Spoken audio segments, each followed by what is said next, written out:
السلام عليكم ورحمة الله تعالى وبركاته. الحمد لله والصلاة والسلام على أكمل خلق الله وعلى آله وصحبه الفائزين برضا الله. أما بعد، عن عبد الله بن مسعود رضي الله عنه قال لي رسول الله صلى الله عليه وسلم: اقرأ علي القرآن.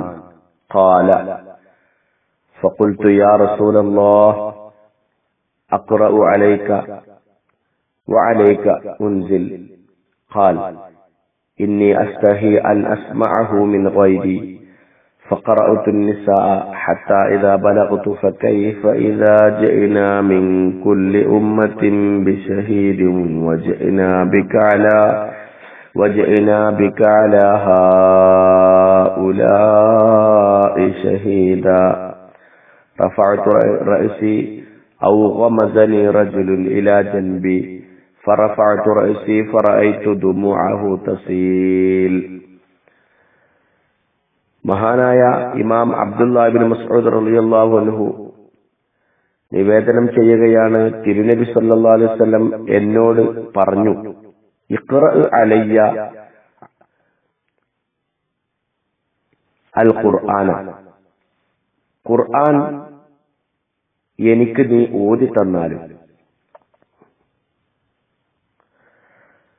ഫഖുൽതു യാ റസൂലല്ലാഹ്, അപ്പോൾ ഞാൻ ചോദിച്ചു, അല്ലാഹുവിന്റെ റസൂലേ,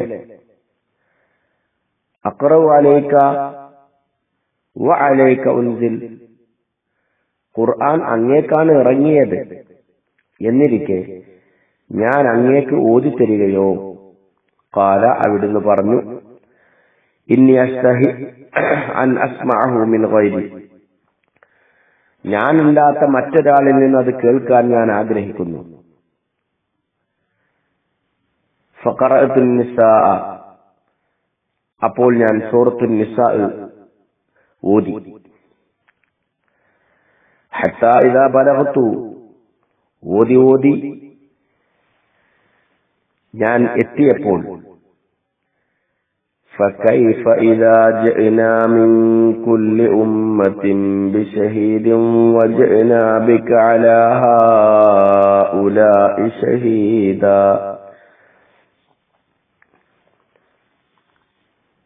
എല്ലാ സമുദായത്തിൽ നിന്നും ഓരോ സാക്ഷികളെ നാം കൊണ്ടുവരികയും ഇക്കൂട്ടർക്ക് എതിരെയുള്ള സാക്ഷിയായി അങ്ങയെ നാം കൊണ്ടുവരികയും ചെയ്താൽ എങ്ങനെയുണ്ടാകും എന്ന സൂക്തം എത്തിയപ്പോൾ, റഫഅതു റഅസി, ഞാൻ എന്റെ തല ഉയർത്തി. ഔ ഗമസനി റജുലുൻ ഇലാ ജംബി, അല്ലെങ്കിൽ ഒരാൾ എന്റെ ഒരു ഭാഗത്ത് തോണ്ടി. ഫറഫഅതു റഅസി, ഉടനെ ഞാൻ തല ഉയർത്തി. ഫറഅയ്തു ദുമൂഅഹു തസീൽ, അപ്പോൾ തിരുനബി സല്ലല്ലാഹു അലൈഹി വസല്ലം തങ്ങളുടെ കണ്ണീർ ഒലിക്കുന്നത് ഞാൻ കണ്ടു. ഇമാം മുസ്ലിം റളിയല്ലാഹു അൻഹു റിപ്പോർട്ട് ചെയ്ത ഈ ഹദീസ്, തിരുനബി സല്ലല്ലാഹു അലൈഹി വസല്ലം ആഗ്രഹിക്കുകയാണ് മറ്റൊരാളിൽ നിന്ന് ഖുർആൻ കേൾക്കാൻ. തന്റെ അനുയായി ഓതിക്കൊടുക്കുകയാണ്.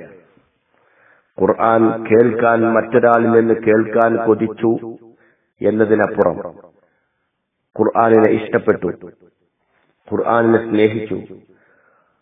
തന്നെയുമല്ല, ഖുർആനിന്റെ അർത്ഥഗാംഭീര്യം മനസ്സിലാക്കി അവിടുന്ന് കരയുകയാണ്.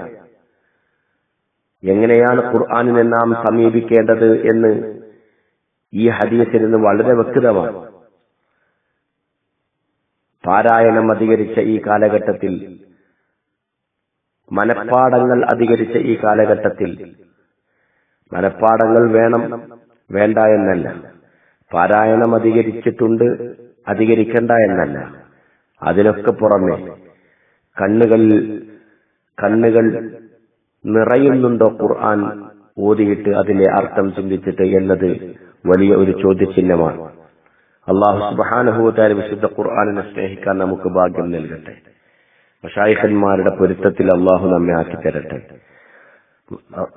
പടച്ചതമ്പുരാൻ മശായിഖന്മാരെ ഹക്ക് കൊണ്ട് നമ്മുടെ ദോഷങ്ങളൊക്കെ പുറത്തു തരട്ടെ. അസ്സലാമു അലൈക്കും വറഹ്മത്തുള്ളാഹി തആല വബറകാതുഹു.